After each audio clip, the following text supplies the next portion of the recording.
Hello everyone and welcome back to the Horror Hut. Before you drift off, I thought it would be a nice idea if you can leave a comment to let me know where you are listening from. Right, let's get comfy and relax and let's begin. We rented the cabin because it was cheap and quiet. It was about 2.5 hours from where we lived, tucked way out near a lake with no other cabins or houses in sight. I remember we passed maybe 3 gas stations on the drive, and after a certain point, no cell service at all. Which we expected, honestly, that was kind of the appeal. A weekend without emails or texts. Just me and Danny, a stocked fridge, some books, and a fire pit. That was the plan. It wasn't a sketchy place or anything. The pictures online looked nice, rustic, but not run down. There was a little kitchen, a small living room with big windows looking out at the trees, a bedroom in the back. No TV. Just one of those battery-powered radios, the kind you'd use during a storm. It was late October, so everything outside was dead and brown, but still kind of beautiful. Cold but not freezing yet. We got there around 4 in the afternoon. There was a lockbox on the porch with the key. No one met us in person. The cabin was clean enough, and someone had clearly been there recently. There were fresh tire tracks in the dirt out front and a couple logs stacked by the fireplace that looked newly chopped. We made dinner, drank some wine, played cards. Around 10 we locked up the bolted windows shut, even pulled the curtains in the bedroom and went to bed. That first night I woke up at some point to use the bathroom. I didn't check the time. The cabin was pitch black and totally silent, the kind of silence you don't really notice until you used to noise. I couldn't hear anything, no cars, no wind, not even trees creaking. I remember thinking it was weird how still everything was. But I went back to bed and forgot about it. The next morning, we were eating breakfast in the little kitchen nook when Danny noticed the handprint. It was on the big window behind the couch. At first she thought it was on the outside, just kind of smudged against the glass, but when we got closer, we saw it was on the inside. It wasn't like a clean handprint either. It looked greasy, like someone with dirty hands had pressed their palm and fingers flat against the glass and dragged them slightly to the left. You could see streaks in the oil. We just stood there staring at it for a second. We hadn't been in the living room that morning. We barely used that window at all the night before, and we definitely didn't touch it. I even checked. I held up my hand to compare. It didn't match either of us. We both laughed it off at first. I said maybe we missed it last night, though I didn't really believe that. Danny thought maybe it was from the cleaners, whoever prepped the cabin before us. But it was so clear and fresh, not dusty or faded at all. That's when I started thinking about how quiet it had been the night before. No bugs, no wind, nothing. I tried to brush it off again, but I started feeling this weird, crawling pressure in the back of my neck. Like something about the situation didn't fit. We decided to go for a walk down by the lake to shake it off. There was a trail behind. This trail looked around and sped you back out near where you parked. I figured I'd camp one night and be home by dinner the next day. The forecast said there'd be light rain, maybe some wind. Nothing bad. It started coming down heavier around 4 p.m. I'd been walking most of the day, stopped once for lunch, hadn't seen another person since I left the trailhead that morning. The path was marked, but in some spots it got real thin, overgrown in places. A few times I had to slow down to make sure I was still on it. I wasn't planning to stop yet, but when the rain picked up and the wind started snapping branches above me, I figured I'd start looking for a spot to hunker down early. I wasn't going to set up my tarp and all that. I kept walking, hoping for a patch of level ground, maybe some natural cover. That's when I saw it through a break in the trees, just a little up the slope to my left. A cabin. Old looking, kind of tilted to one side. Not a log cabin, more like planks and tar paper. One little chimney sticking out. No lights, no smoke. I figured maybe it was some old hunting shelter, not on any map. Looked abandoned. I stood there for a bit, debating whether to check it out. Battery died. When it got too cold, we went inside and played some card game Mariah brought. We all turned in around 1. No drama, no weird vibes. Everyone was in a good mood. I remember waking up once during the night because I had to pee. The bathroom was off the kitchen, and the cabin made a lot of weird creaking noises. I chalked it up to the cold air or the old floorboards. I noticed the light over the sink was on. I didn't remember anyone leaving it on, but I didn't really think twice about it.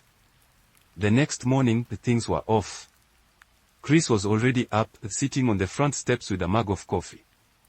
I walked out and sat next to him.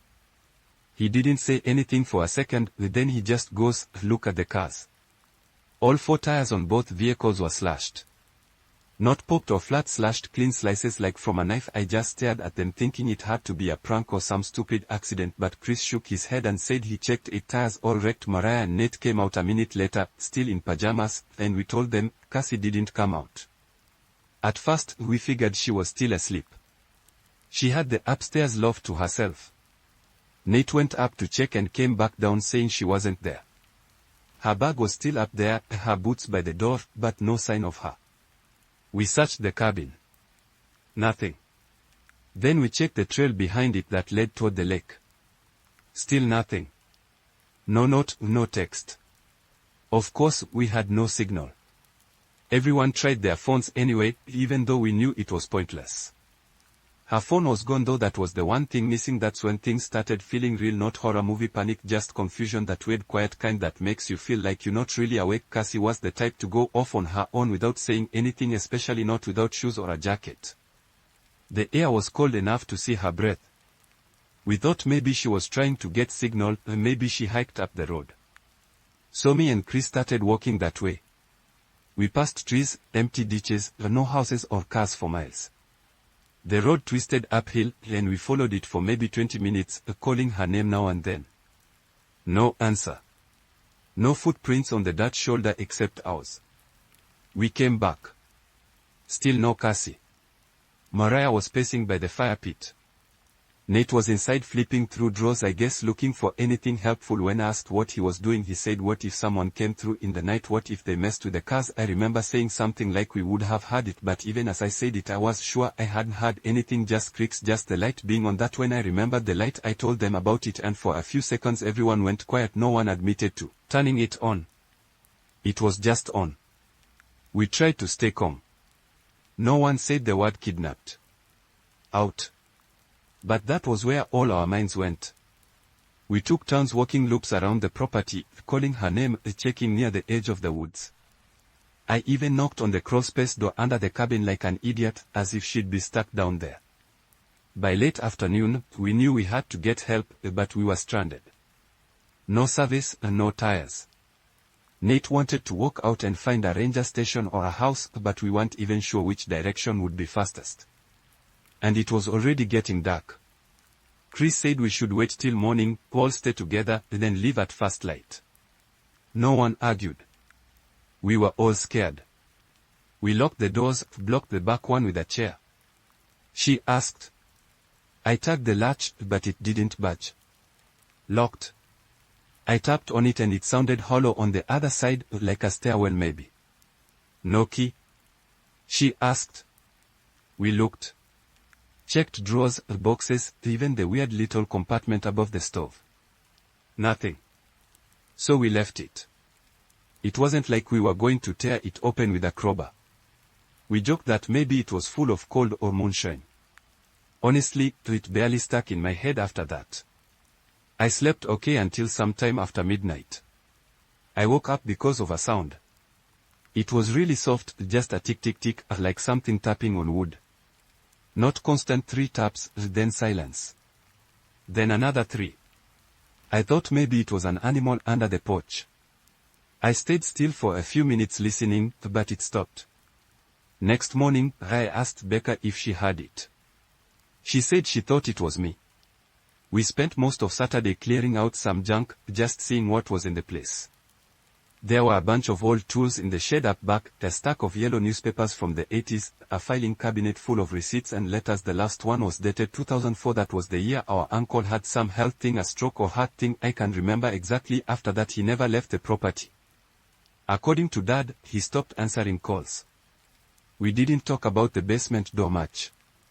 Becca mentioned it once in passing, said something like still no key, and I shrugged.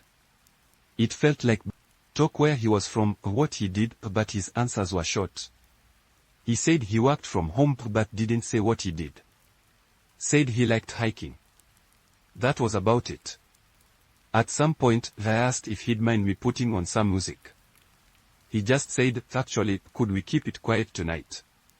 Then he smiled, kind of forced, and said, I've had a headache all day.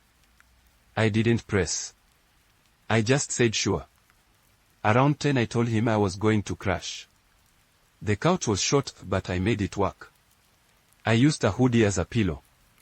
Brian said goodnight and went into the bedroom, closed the door behind him. I lay there for a while listening to the owls creak. No traffic, no wind, just the old wood making little settling noises.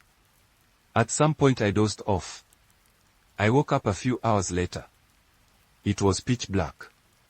The kind of dark where you can't see your hand in front of your face. I thought I had something. At first, I figured it was Brian getting up to use the bathroom or something. But the sound wasn't footsteps. It was more like a soft rummaging. Like someone going through a bag. I sat up a little and reached for my phone to check the time. It wasn't on the charger. I checked the floor. Then the side table. Then my jacket pocket. Nothing. I turned on the flashlight up on my backup phone, the one I keep for emergencies, and started quietly looking around. My backpack was next to the front door where I left it, but the zipper was open. It had definitely been closed before I went to sleep. My wallet wasn't in the front pocket anymore, neither were my keys. I felt sick. I stood there barefoot holding the flashlight and listening. The door to the bedroom was shut, no sound coming from inside. I walked over and knocked soft at first, then louder, no answer. I knocked again, called his name, nothing. I tried the handle, it was locked. There wasn't a lock on the inside of that door. When I checked earlier, it was just an old wooden knob with no button or latch. But now it wouldn't turn. I felt this weird wave of panic, not full-blown terror, just that sick rush where your chest tightens and your skin goes cold. I walked back to the living room, checking every drawer and shelf for the cabin key. Gone. I opened the front door. It wasn't locked, so I stepped out onto the porch. His car was still there. Mine wasn't. At first, I thought maybe I was losing it. I walked down the steps barefoot, to flashlight shaking a little in my hand, and looked around like maybe I'd parked it further down the drive or something. But it was gone. Just the Civic parked a little crooked. Front wheel stand like it had been pulled in fast. I went back inside. The bedroom door was still shut. I banged on it hard this time. Brian, I said, where the hell are my keys? No answer. I said louder, did you move my stuff? Nothing. I didn't know what to do. There was no signal, no landline, no neighbors. I opened the kitchen drawer and grabbed the biggest knife I could find, this ulcerated bread knife with a chipped handle. I sat on the couch with it and stared at the bedroom door until the sky started to get light outside. He never came out. Around 6, I stepped outside again. The Civic was gone. I didn't hear it start, and I'd been awake the whole time. I searched the house again. The bedroom was still locked. I ended up kicking the door in. It splintered near the latch. I braced myself for I don't know what, but it was empty. The bed hadn't been slept in. No bags, no shoes, no toothbrush in the bathroom. The window was open a few inches. My wallet was under the bed. No cash, but my cards were still there. My keys were in the wood stove, not burned, just sitting there on the ash grate like they'd been placed carefully inside. I left that morning, walked 5 miles until I found a ranger station off the highway. When I got home, I emailed the rental site. They said the cabin had been pulled from their listings over a year ago, and that they had no record of my booking. The site I used was gone too, just led to an error page. I still don't know who the guy was. He never raised his voice, never threatened me, never touched me, but I've never been more afraid of another person in my life. I pulled into the driveway just before sunset. Me, my wife Tara, and our 6-year-old Lily wanted a few days away from everything. The cabin sat on a ridge, trees crowding around it, no power lines or cell service. It was exactly the kind of place we've been avoiding since the pandemic. But it looked peaceful in the pictures. Quiet. When we got inside, it smelled like pine and damp wood. Nothing fancy, 2 bedrooms, a small kitchen, and a wood stove. Tara flipped a switch by the front door. Nothing. They warned us in the email it was solar-powered and the batteries might be low. We used lanterns. I went straight outside to stack firewood while Tara unpacked and Lily chased a robin around the porch. The air was clean, birds chirped. I noticed movement just beyond the trees, a guy standing still. Maybe 50 yards. I thought it was a deer. But he didn't move. Just watched. I wandered to the edge of the clearing. The light dimmed. I waved. The guy turned and melted back into the brush. I thought, weird neighbor. I didn't say anything until dinner. We ate soup and bread, all of us a little tense from the drive. Tara asked if we'd see anyone else. I said probably not. I didn't tell her about the guy. Didn't want to alarm her. That night I slept badly. At dusk I heard something brushing against the window of one branch. I jolted awake, but it stopped. Afternoon curled into evening, and I swear I caught his silhouette again by the batch line when I took Lily out to go party. She didn't see him. I didn't tell her I saw someone else.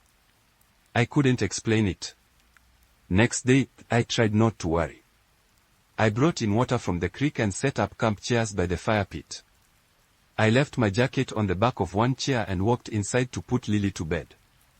When I came back, the jacket was gone. I looked everywhere. Didn't find it. My heart jumped. Kara said maybe I forgot it in the car. Maybe someone took it. But no locks. We were that isolated. Someone watching us felt more likely now. I found the jacket later, draped on the woodpile. The sleeves muddy, like someone just slipped it and then tossed it back. That night, before sleep, we turned off the lamp in the living room, where windows faced the trees. I caught a glimpse of him again. Same posture, same spot, just standing. We froze. He didn't wave, shrink or run. Just looked. I swore, but Tara said nothing. I didn't talk about it later. Next morning, we woke to laughing. Not ours. Tara ran to the bedroom window and I followed. Nothing. No cars on the dirt road. No footprints or tire tracks.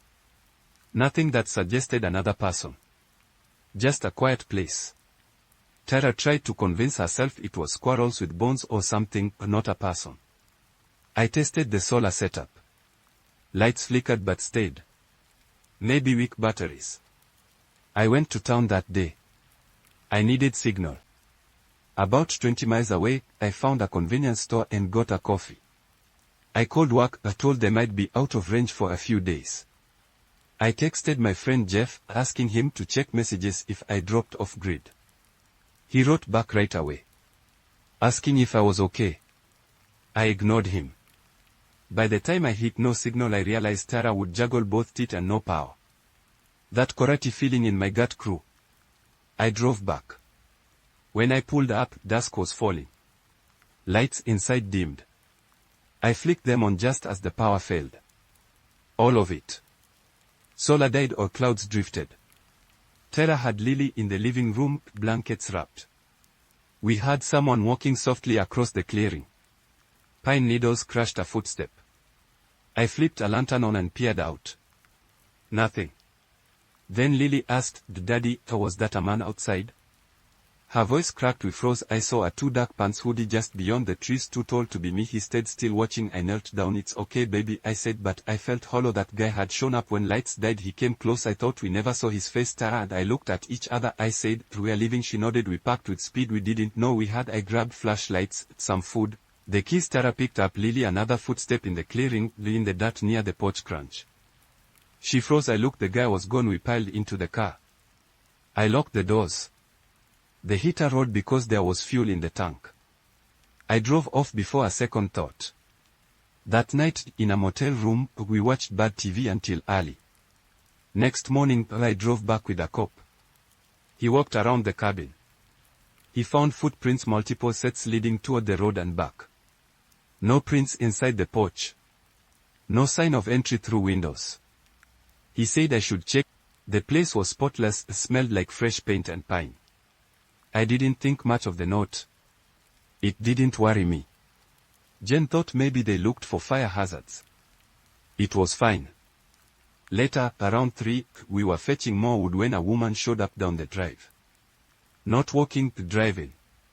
White Dodge minivan pulled up quietly, engine off.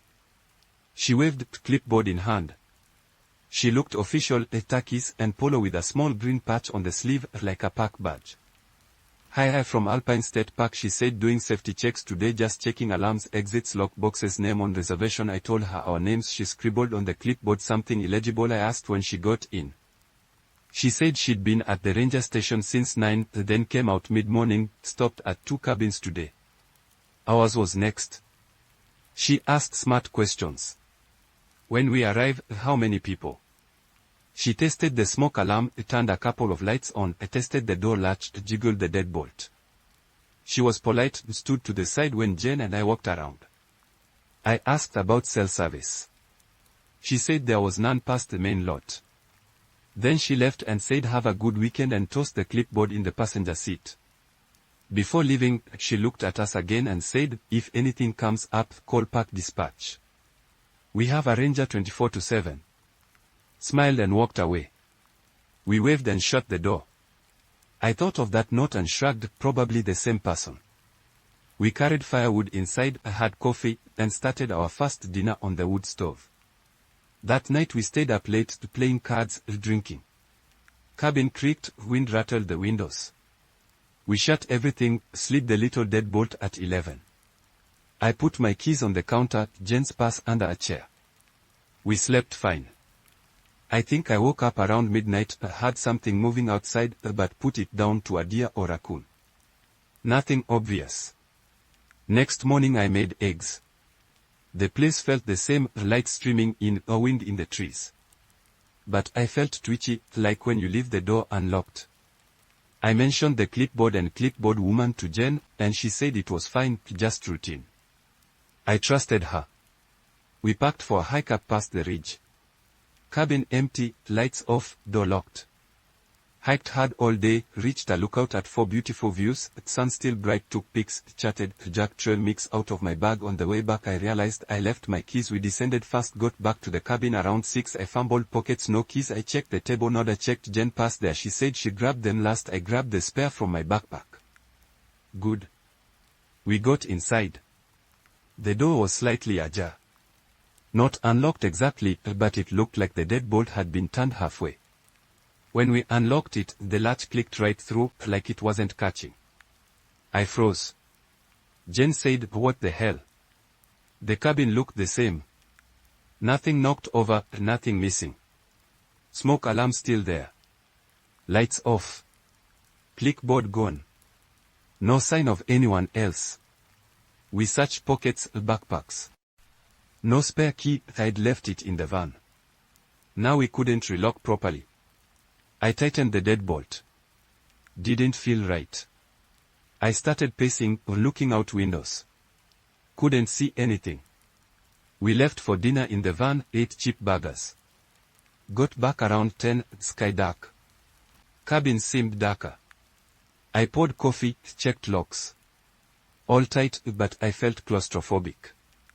That night I slept in the bedroom, Jen on the living room couch. I heard a creak around 2. Not the windows, but the door. I didn't go check. Might have been wind or animal. I stayed under blankets. Morning, we had wind outside and the branches brushing on the roof. I made breakfast. The place felt stale. I tried to shake it, but couldn't stop looking over my shoulder. We decided to leave that afternoon. Pack up, hit the road.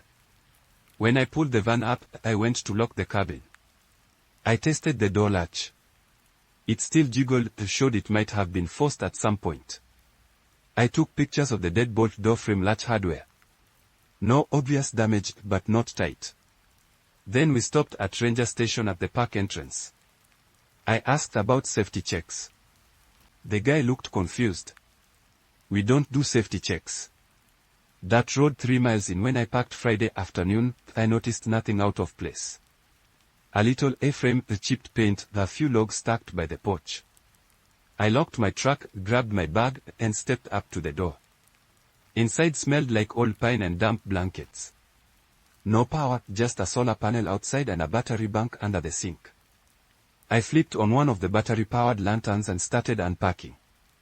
The bed was made, blankets folded. I'd read online the owners sometimes left cameras to check for wildlife or trespassers, but I figured they hid them well. Then I walked to the living room window and froze. There was a camera low on a tree trunk, pointing right at the porch. A cheap trail camp battery pack taped to the side, blinking red light every few seconds. My heart skipped. I stepped outside, sure it was all birdwatching gear, but across the clearing, another one glowed on the corner of the cabin, angled at the back steps. I counted 4 more around the perimeter, 1 by the woodpile, 1 near the water tank, 1 half buried pointing at the door, and 1 taped high above the front window. I stood in the clearing, circling slowly, feeling exposed. The sun was slipping behind peaks. The woods were quiet, no birds, no wind. I knocked on the cabin walls, only my echo answered. I picked up the nearest ham and checked the date on its screen, our last motion detected 10 minutes ago. There, in the log pile shadow, was me walking right toward it. I jammed it in my bag and went back inside, fumbling for my phone. No service, of course. In the kitchen drawer, I found a dusty landline handset and plugged it into the wall phone jack. The code squeaked. I dialed 911. Nothing. I tried family. Nothing. Felt like being cut loose. That night I lit the stove, boiled water, ate cold beans from a can. Every few minutes, I heard a soft click outside, like a camera snapping. I sat at the table staring at the door waiting to catch movement. My lantern flickered. I checked the lock bolt slid tight, then it clicked. Somebody was following a routine checking on those cams. I tried to imagine who, the owner. A neighbor. But why point them at the cabin? I lay down on the bed with the camera under my pillow. Sleep came in trips. I woke at 2 a.m. to the scrape of boots on the porch boards. I held my breath, heart thumping. Nothing else. The porch settled. I waited until dawn. Morning came grey and wet. I ate oatmeal and decided I'd hunt down every camera. I donned my pack, grabbed gloves, flashlight. The first was easy, taped on a low branch. The second was half hidden in ferns by the woodpile. I almost missed it. In each case, battery still good, blinking light. I stuffed 5 more into my bag. Only one left up by the chimney, taped to a crook of the roof. I set down my bag, climbed the low stepladder left by the owners, reached up, then felt the cold plastic under moss. I yanked it off carefully, and the ladder slipped, a metal screeching on the painted siding. My heart shot up. I froze. No rustle back in the trees, no footsteps. Just the remaining lamp in the window, a faint glow. I climbed down, slammed the ladder away, and stumbled inside, shutting the door. I was halfway to dumping the last ham in the fire pit when the phone rang. Not a dial tone or buzzing, an actual ring. My breath caught.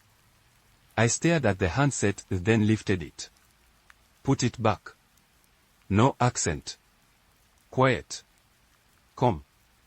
Closer, like the speaker leaned toward the mouthpiece. It wasn't pre-recorded. It was someone watching me hook by hook, camera by camera. Who is this? I said silence for 2 beats, then put it back. Click. The line went dead. I set the camera on the counter, hand shaking. All the batteries were still inside. Whoever called knew exactly what I'd done. I paced. Dusk would come again soon. I didn't want to be trapped in there. I grabbed the camera bag, stormed out, and started remounting them in reverse order. My hands moved fast, adrenaline making me clumsy. I stabbed the crown with a stake to hold one against a stump. I taped another to the side of the cabin just above eye level. I left the last one by the woodpile, just shy of its old spot, leaning it against the logs. By the time I finished, the sun was a red slash behind the peaks. I sprinted to the porch, grabbed my bag, and slammed the door, jamming a chair beneath the knob and sliding the deadbolt. I heard a snap outside distant, like a branch breaking. I held my breath, listening. Nothing. I loaded my gear, tossed my bag in the truck, and checked my nerves twice. The road. I asked my roommate to meet me early next morning to swap out my truck and bring my boots wet caked in mud. Now when I hear a camera shudder in a movie or see blinking lights on trail cams, I flinch, and sometimes at night I dream on back at that cabin, tapping each camera into a tree and listening for that rasp of breath on the phone line, someone still waiting for me to finish the job. I hadn't planned to find a cabin. I was solo hiking a section of the Crest Back Trail that wasn't in most guidebooks, just a faint footpath through old grove pines. My map ended in a blank white spot labeled wilderness. I thought I'd follow game trails, look back at dusk. It was late July, sun still high when I left the trailhead at 9, and I figured I'd be back before dark. By midday the path had all but vanished. I bushwhacked under branches, trying to pick up a ridge that might lead me out. The forest was quiet, no birdsong, no wind, just a snap of my boots on needles. Every few minutes I'd pause, listen, and feel like something else was listening too. I told myself it was just being off my usual routes, but my stomach nodded each time I heard a twig crack 90 yards away. Around 2, I spotted something straight ahead through the trunks, a patch of sunlight on a metal roof. I froze, convinced it was a rock face or a flash of broken water, but as I crept closer, I saw a little cabin set into a slope. It had weathered planks in one small window, dark and empty. No smoke, no sign of a chimney, but the door was propped open. I stood 30 feet away, heart thumping, then called out hello. My voice sounded loud. It disappeared into the trees. I tried the door, it swung inward on all hinges. Inside, the air was musty, like wood leaves. A table sat in one corner with a chipped mug on it. On the far wall someone had stacked firewood, even though the stove looked untouched. A coil of rope hung on a nail by the window. Through a crack in the wall I saw the forest outside. No trail led to this spot. No tire ruts. It looked like a firewood. Abandoned, but the mug had fresh tea stains. I ran my finger around the rim and saw a dry ring in the wood. Someone had been here recently. I stepped back and tried to make sense of it. I checked my watch, 2:15. I debated waiting, shouting again, maybe someone was inside. I walked around to the window and peeked in. On the single bed in the corner, a blue blanket, it was rumpled, like someone had been sleeping there. On the floor by the bed, I spotted a pair of boots facing the door. One boot was tipped forward. I could have sworn I heard breathing, the soft exhale from the other side of the wall. My pulse went to my throat. I backed away, then stopped. Somewhere in the cabin's back I heard a floorboard creak. It was slow, deliberate, like someone shifting weight. I called out, louder this time, "Hey, I'm just passing through." No answer, but the cabin felt smaller. I imagined a shape behind the blankets, someone watching me through the darkness. I gripped my trekking pole and said, "I'm calling rangers." I turned, sprinted back the way I came, adrenaline burning my lungs. I didn't look behind until I hit the old trail again. I heard nothing, no footsteps, no door slamming. Just the forest returning to its quiet. The ranger station was 10 miles down a gravel road. I managed to flag a passing pickup to drive me to. They dusted off their Ford and followed me back the next morning with a GPS unit. Midday sun was high when we returned. The forest had that warm hush, a small bugs buzzing around broken sticks. We pulled off the track where I remembered the cabin clearing. There was a shallow depression in the ground, and nothing more than a hollow, maybe from an old root system. No foundation stones, no planks, no metal roof. Just leaf litter and ferns. I pointed to grey soil patches where I'd stomped in. The rangers waded through. They found no nails, no bottle caps, nothing that couldn't have been there before. I led them uphill trying to find any stump that matched where the door had been. We circled shining lights into hollows, checking every old route. Nothing looked disturbed. One ranger tapped his boot on the soil. "Maybe it collapsed," he said. But I walked the circumference of the clearing and saw no boards, no broken beams, just solid ground. I tried to explain about the mug, the boots, the stove. How the air had been stale inside. How the blanket by the window had a crease like someone leaned against it. How I heard breathing in footsteps. They nodded, polite but silent. One ranger offered to hike me out to the main trail and promised to check back with aerial photos. I climbed into the truck and watched the dust settle behind us. I kept squinting at the fans, expecting to see a board or a flash of metal. Back at my truck, I sat on the tailgate, rubbing my arms. My legs still trembled. My mind replayed the cabin, the way the door swung, the way the mud balanced on the table, the faint breath. I kicked the gravel, hardened like it never held a foundation. I called my sister on speakerphone as I drove toward the highway. She asked if I'd been safe. I said yeah, just tired. I didn't mention the cabin. I'd spent the rest of the day hiking new, clearly marked trails further from that spot. Weeks later, I looked at my photos on the computer. There was one I took just before I ran, shot through the window frame into the gloom. In the far corner, I could make out something dark by the wall, like a shadow thicker than any tree silhouette, something crouched. I zoomed in. It wasn't a trick of light. It had edges of someone's arm, maybe draped over the bedpost. I deleted the image. I've never gone back to that section of the forest. Every time I'm in the Cascades now, I stick to well-trodden paths, mile markers, signs. I don't talk about the cabin to friends. But sometimes I lie awake thinking about that hidden clearing, the taste of stale air, the weight of watching eyes. I wonder if someone built a cabin just for that purpose, to vanish inside and watch whoever stumbled in and then tear it down before they noticed I arrived at the cabin with Mark just as the light turned the weird yellow-orange you get in late October. It was our first trip together since my promotion at work, and I'd been looking forward to nothing but coffee on the porch and hiking all day. The listing said secluded, which I took as a feature, not a warning. The place looked exactly like the photos: dark wood, a stone chimney, a mossy roof. Inside it was small but clean. There was a stack of firewood by the stove, a well-worn couch, a tiny kitchen, and a bedroom with a dresser. No Wi-Fi, no cell service, just one of those old rotary landlines in the corner. We unpacked, made chili, drank the last of our wine and mugs. At 9, we locked the door and went to bed. The walls were thin, and I heard Mark breathe for hours. I woke once to the wind tapping branches outside the window, but nothing more. Next morning, I noticed the fridge was on a little timer. It hummed for 5 minutes, then went silent for an hour. At first I thought it was broken, but when it clicked back on, everything felt cold again. Small stuff, but odd. Mark shrugged it off. We spent the day on the nearby trail. Nothing special. Rusty creek, yellow leaves, no one else around. On our second night, the power flickered off around 8. The cabin went dark except for the stove's pilot light.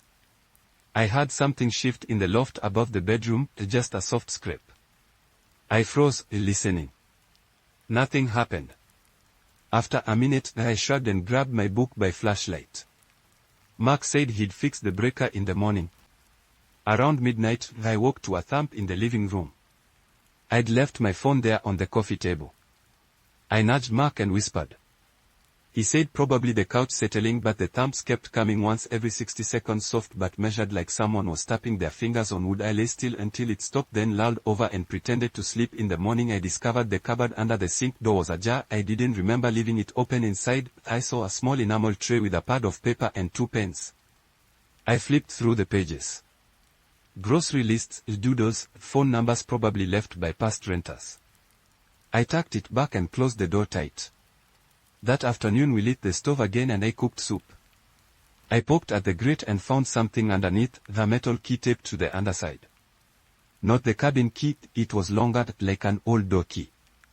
I asked Mark if the cleaner had it. He said no.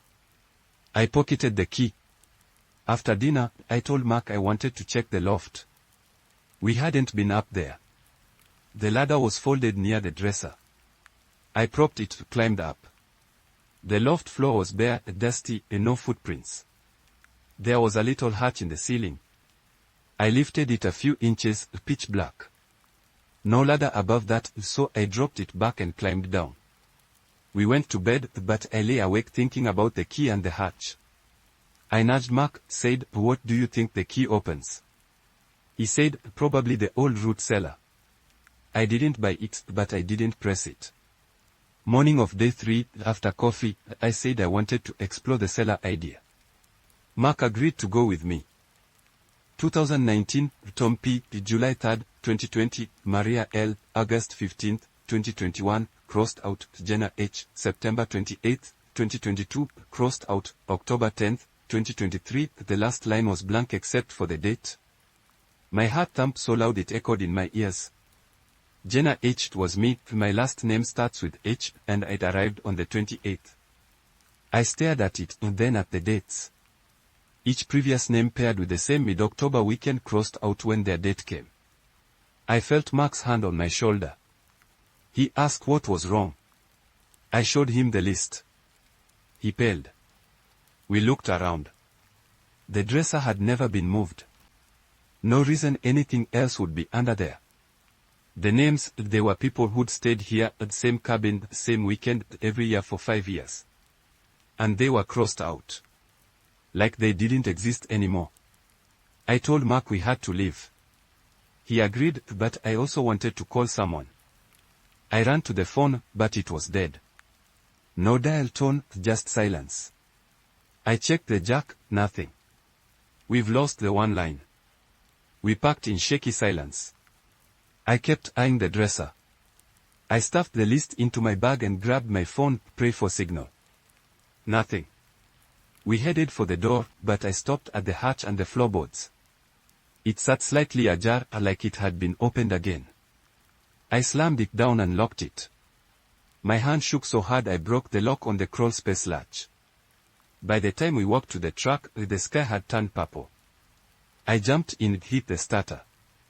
The engine cranked but didn't catch. I tried twice.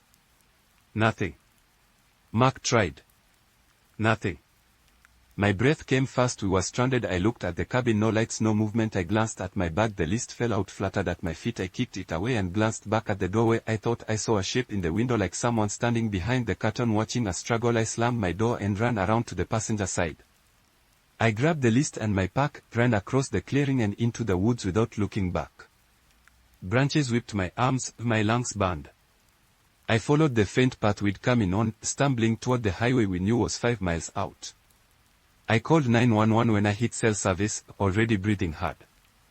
I told them I was lost and something wasn't right at the cabin. They sent a dispatcher to pick us up. I stayed near pavement, kept looking over my shoulder. I never saw anyone following. The next morning, I called the rental agency. They said the cabin was built last year and had exactly 2 rentals, ours and one last summer. No list, no prior renters. They offered refunds and checked the landline. They found it was never connected. My dates were the first booking. I never went back. I scrubbed my clothes, threw out my backpack. I changed the locks at home, checked the doors, triple-checked the windows. And sometimes, when I open a drawer, I look to make sure nothing hot is written on a slip of paper I can't explain.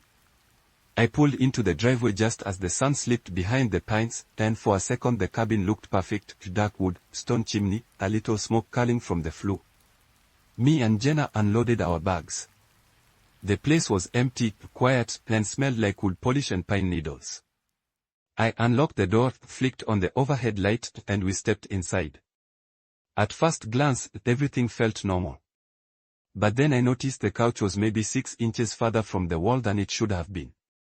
The coffee table wasn't centered under the overhead lamp. It sat a little to the left. Lamps on end tables were off-center by an inch or 2. Jenna pointed at the bookshelf. Every row of books was skewed slightly to the right. Weird, but none of it screamed danger. Right, I told her. I straightened it later. She laughed and unpacked. We spent the first night doing nothing special, fried up sausages in the little kitchen, spread out on the couch, and watched downloaded episodes of some sitcom on my laptop. The cabin creaked around us, wind rattled the windows, and we laughed every time we heard a popsicle stick crackling in the wood stove. I locked the door at 10, wedged a chair under the knob, and we both fell asleep on the couch. Next morning, I woke before Jenna. I yawned, stretched, and cracked my eyes on the window. Light was streaming in, but something felt off. I sat up, dropped my feet on the floor, and noticed the coffee table was aligned under the lamp now. Exactly centered. I rubbed my eyes. The couch had been pushed flush against the wall. The lamp on the end table was perfectly placed. Even the bookshelf rose much from left to right, no longer skewed. I went to the kitchen. The toaster, and I swear I'd left it at the far right of the counter, was now dead center. The sugar jar had moved an inch closer to the wall. I felt my throat close up. Jenna stared on the couch, blinking at me. "Why are you giving me that look?" she asked. I tried to laugh it off. "Nothing," I said, but my voice shook. I shrugged and made coffee. Over breakfast, I pointed out a few things. She got quiet. Then she moved her cup further from the edge. She'd been drinking from it all morning without thinking. I started checking every corner. It was like overnight someone had come in here and rearranged absolutely everything, but left no fingerprints, no footprints, no sign of entry. The lock on the door was still bolted from the inside, and the window latches were all snapped shut. We agreed it must have been us in a half-sleep, nudging stuff around without noticing. I unbolted the chair and pushed it under the desk. Jenna realigned the bookshelf. It took 20 minutes. We told ourselves it was fine. That afternoon we went for a hike. The woods nearby felt friendly by comparison. Mossy logs, chipmunks darting in the underbrush, sun filtering down in gold ribbons. Back at the cabin, we sorted firewood and grilled burgers outside. No electricity, just lanterns. We chatted about work, the city, nothing spooky. We went to bed earlier that night, tired. I bolted the door properly and slid chairs up against it. Jenna curled up under a blanket. I put my shoes by the couch. I watched her sleep for a minute, quiet as a kid. Then I closed my eyes. I woke just before 3 to the softer stamp. Like a pillow dropped. My heart sped up. I lay still, listening. Nothing. 5 minutes later, another thump, then a soft scrape, like wooden furniture sliding. My eyes shot open. I caught a flicker of lantern light coming from the living room. I nudged Jenna. "Did you hear that?" She mumbled. I whispered, "Something's moving." She shook her head. I unbolted the door with shaking hands and crept toward the couch. The lamp on the side table was tilted again, just a hair, but it was enough. I flicked on my phone light and saw the coffee table had shifted 30 degrees, pointing at the hallway. The couch was a foot into the middle of the room. My hands went cold. I followed the corridor of flashlight toward the bedroom door. I thought I heard someone breathing softly. An instant of heavy breath, then nothing. I stood outside our room for minutes, every muscle clenched, too scared to check. Finally I thought, maybe it's a raccoon. Maybe noise carries weird. I slammed the bedroom door, wedged the chair under the knob again, and hid under the covers. I waited until dawn, listening to my own pulse. When morning came, I peeked out. Everything was back where we dragged it last night, a couch flushed to the wall, coffee table under the lamp, bookshelf skewed again. It was as if whoever came and arranged it on their own terms and then slipped back out before we woke. Jenna and I just stared at each other, arms wrapped in blankets. We left the cabin that day for lunch in town. Over burgers, Jenna said we should call the rental agency. I told her we should wait a day, maybe it would stop. We went back, checked windows and doors for prime marks. Nothing. The locks worked fine. Wind hadn't blown in. No footprints on the porch. My skin crawled thinking about someone crawling through the darkness, rearranging chairs. That night we decided to sleep in shifts. I took the first watch. I sat in the rocker by the window holding a flashlight and watched the tree line. Every so often I heard the floor creak. Maybe I was imagining things. I drank lukewarm coffee and waited. 2 a.m. a scraping noise from the other room. I froze, listening. The sound came again, metal on wood, like a lamp base being nudged. I flicked my flashlight on and limped into the living room. The floor was clear. The lamp on the end table lay on its side. I straightened it up and waited. No footsteps, no breathing.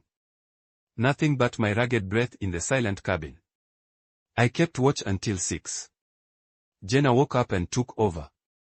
I collapsed on the couch, exhausted. She sat by the window, eyes wide, gripping the flashlight, shaking. That afternoon, over stale granola bars, we agreed to cut out. The cabin was just walls and wood, but when someone knows exactly where each piece of your world sits, it feels like they know you, and they'll always find a way back in. I booked the cabin online because it was cheap and quiet. It sat deep in the woods, 7 miles down a gravel road that cut through pine and birch. No cell service past the main road, the listing said. That was the draw me and Claire needed to get away from work and noise. We drove in Friday afternoon, light slanting gold through the trees. The cabin looked exactly like the pictures. Dark-stained logs, a wraparound porch with stacks of firewood cut neat beside the door. The lockbox code worked. Inside smelled like damp cedar and old blankets. We spent the first evening building a fire, drinking canned beer, playing cards by lantern light. At 10, I bolted the deadbolt, slid the wooden bar across the door, and we crashed in the bedroom. The bed creaked under us. The walls were thin enough to hear the fire crackle. Claire snored in minutes. I stared at the ceiling, listening to the wind tug at the roof. Nothing else. Next morning, I found the little kitchen timer unattended on the counter. I'd set it for eggs, but it was reset to 0. I asked Claire if she'd used it. She shook her head. I shrugged and said it for coffee. Over breakfast, I noticed the porch swing had moved 2 feet closer to the door. I remembered the boards on that side were uneven, so I thought maybe the swing wrapped around on its chains in the breeze. I straightened it anyway. We hiked the loop trail down by the creek, no one else around, just mossy logs and wet rocks. Back at the cabin, every window latch was closed, even though we left one cracked. I thought the latch might have clicked shut when I closed the window. I didn't say anything. We cooked dinner and went to bed at 9. At exactly 1:12 a.m. I woke to soft knocking. I rolled over and peeped at the clock on the nightstand. 3 slow knocks on the front door.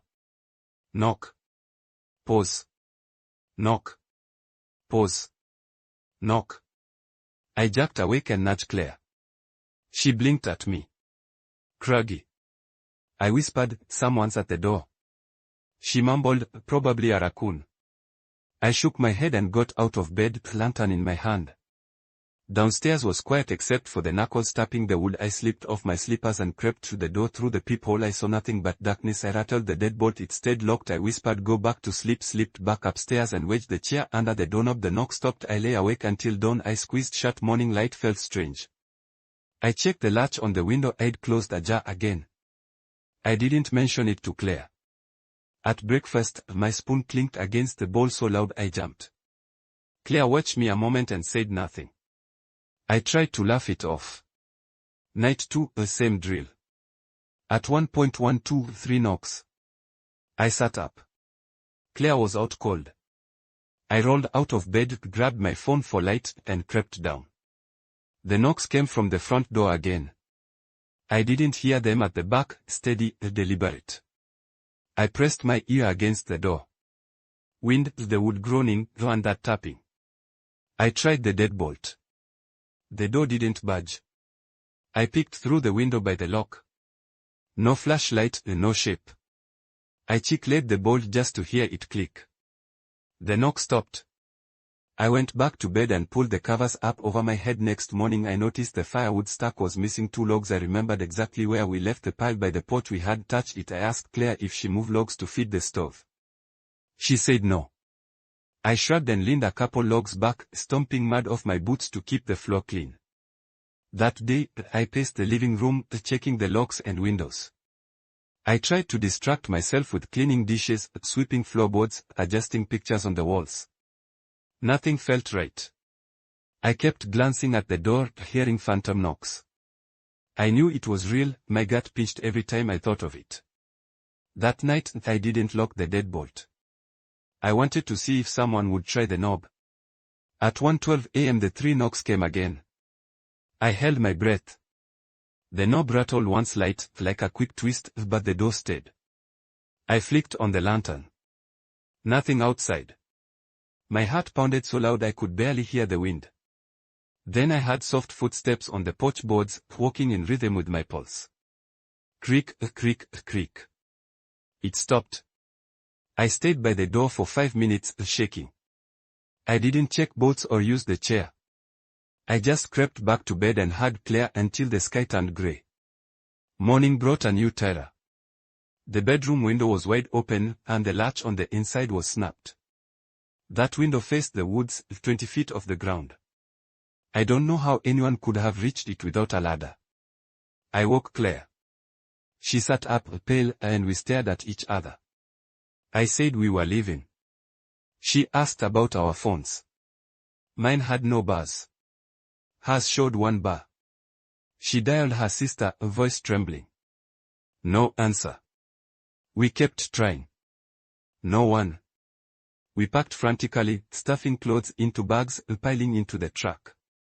I tested the doorknob. It clicked freely. I turned the key in the lockbox twice to jam the bolt. We sat inside for another hour until the sun was high. I called 911 on Claire's phone. They asked where we were. GPS showed us on map they recognized a state forest, illegal to camp and rent. They dispatched a ranger to check the cabin. We drove away slowly, eyes on the rearview mirror. Back on paved road, I saw a sheriff's deputy pull onto the dirt driveway behind us. We pulled over and waited while he drove up to the cabin. I watched him talk into his radio, walk the porch to flash his light through windows. He didn't find anyone. He called for backup, talked to dispatch. He flagged us down 20 minutes later, told us it was clear but they found boot prints in damp soil circling the cabin, then heading back into the woods. No footprints on the porch. No prints inside. No sign of damage. He asked if we wanted to press charges.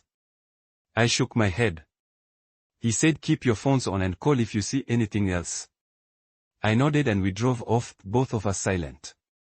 That night, we stayed at a motel in town. I lay awake listening to the hum of the air conditioner and the car alarms outside. Every minute past 1.12 I thought I heard a knock on the motel door, I felt a presence in the room. I didn't sleep until morning. Now, I still check the locks on my front door at night. I keep my phone charged. When I hear a tap on wood, a branch against my window, a neighbor's dog scratching at the door, I look through the peephole. Because out there, someone was patient enough to knock at the same time for 3 nights, trying to see if the door was unlocked, listening for the bolt to turn. I can't stop thinking that if I'd stayed 1 more minute downstairs, I would have had them come inside. But I didn't, and I realized how quickly someone can be closer than you think, just waiting for the right moment. I drove up the dirt road around 5, unloaded my stuff, then walked down to the dock. The lake was smooth, the kind of quiet you only get when no one else is around.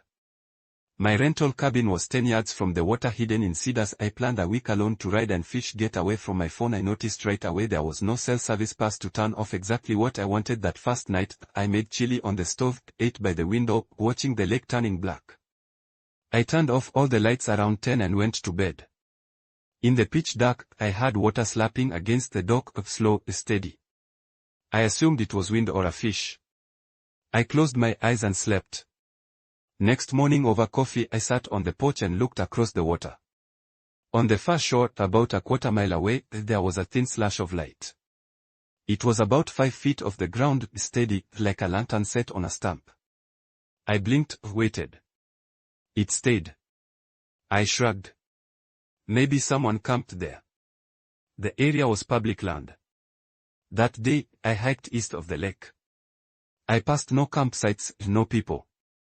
Only deer tracks and a few bird calls. I came back at sunset and the light was still there, glowing as dusk sank in. I jotted it down in my notebook. Campfire. Lantern. Someone watching. I didn't worry. That night, I had a twig snap outside the cabin at 11:17 exactly. I woke, sat up, waited. Nothing else. The light across the lake was gone. I checked the porch, no footprints in the dirt. I went back to bed. On night 2, I saw the slash of light again, coming on at precisely 9:05. I watched for my rocking chair, the lantern in my elbow. It stayed fixed in one spot even as the trees lost all detail. I half expected to move, but it didn't. After half an hour, it winked out. I wondered if a ranger or a poacher was trespassing. That morning I found a muddy footprint on the front step. Too big for my shoes. It looked fresh. Still, I expected to see something in daylight. I hiked down the eastern trail to the lake's edge, but the far bank was steep and scrubby. I didn't see any fire scars or lantern posts. That evening, thunder rolled in. I sat by the stove watching lightning flicker behind clouds. At 9:05 the lantern glow cut through the storm's gloom, bright and clear. My skin crawled. It stayed for 5 minutes, then faded. I stared out the wet window until rain tapped glass. I didn't sleep again. On the 5th night it rained hard. Water dripped from the eaves and steady streams. I sat in the loft, thinking I'd read until I fell asleep. At 1:12 a.m., I woke to the sound of something heavy sliding against the cabin siding on the far side. I lay frozen, strained to hear anything beyond rain. After a minute the sliding stopped. I turned over, pulled the blanket up under my chin and tried to calm my pulse. Rain drowned out all else. I dozed. Morning the deck was soaked, paddles on each board, no tracks. My boots were inches from the door where I'd left them, still wet. I grabbed coffee and sat outside, staring at the far shore. No light. No movement. That evening I decided I'd leave first thing in the morning. I packed most of my bag and cleaned the cabin. At 8 I flicked off all lights, closed the curtains, then tried to trick my eyes. I checked my watch, 9:04. I sat on the couch in silence. At exactly 9:05 p.m. the slash of light came on. But it was 100 yards from me, not across the lake. I bolted up and stumbled toward the back door. Through the window I saw it, the same lantern glowed, bobbing between trees 30 feet from the cabin. I held my breath. It moved closer, toward the side wall. I yanked the door open. Rain spattered the porch. No one there. I shone my foam light into the trees. Nothing but wet trunks and undergrowth. My chest tightened. I wanted to run, but rain made the board slick. I backed inside and slammed the door, locking it twice. I dialed 911 but got only a click. I hit redial, another click. My phone had one bar, but calls wouldn't connect. I texted the owner, someone in my window, I need help. No reply. I dragged a chair in front of the back door, then braced the couch under the doorknob. I grabbed a heavy cast iron skillet from the stove and sat on the couch, shaking, waiting. My phone buzzed, a single message from unknown. Good night. My stomach dropped. I stared at the screen, then at the door. Rain pounded. I hugged the skillet tight. Minutes later, I heard soft footsteps on the porch, barefoot, light, stepping slowly toward the back door. My pulse raced so loud I thought whoever was out there could hear it. The steps paused. Then there was a quiet knock at the kitchen window, gentle tap, tap, tap. I swung my light over. A face filled the glass, a dark shape, chin pressed to the windowsill, eyes reflecting my beam. I screamed, dropped the skillet. The thing at the window ducked away. Splintered board snapped outside, like someone breaking brush to circle the cabin. I leapt to my feet and sprinted up the stairs, crashing through the loft, tripping over my bag. I burst into the bedroom, yanked open the window, and jumped onto the ground below. I tumbled in the wet grass and scrambled for my bag. My boots were by the back door. I pulled them on and sprinted across the clearing toward my truck, a heart in my throat. I didn't look back. I skidded on gravel, tore open the door, and slammed it shut behind me. I fumbled the keys and turned the ignition. Tire spun, the engine caught, and I peeled out, headlight spraying water across the road. I didn't stop until I saw a lit gas station on Highway 35. I flied down a highway patrol car and told them everything, the light across the lake, the one in my cabin, the message, the face at the window. They radioed for backup and escorted me back at first light. When we got to the cabin, there were no footprints in the mud, only my boot prints leading in from the truck. No lantern, no campsite, no sign of anyone. The patrolman said it might have been someone cutting between trees, but deep woods leave no tracks. I left that day. I went back twice with more officers, with rangers, with such dogs. They found nothing. The state patroller told me sometimes people vanish into those forests, but no one shows up. I haven't gone near that lake since. Sometimes at night I wake and see a dye of light flickering in my mind like someone waiting in the dark, just beyond sight. I didn't think much of it at first. Me and Paige pulled up to the cabin just after 5 late August, sun slanting between the pines. It looked cozy in the photos, log walls, green roof, little porch swing. The path in was rough, gravel turning to dirt, and it would have been easy to miss if you blinked. We drove up, unloaded our bags, and I unlocked the door with the code the owner texted. Inside smelled like mothballs and damp carpet. Nothing screamed someone lives here. We set our stuff down, flicked on the lamps and opened windows for a breeze. I made sandwiches. Paige unpacked clothes. The living room couch was 3 inches farther from the wall than I expected. Not a big deal, thought maybe the cleaners pushed it later. I noticed the toaster was sitting on the left side of the counter instead of the right.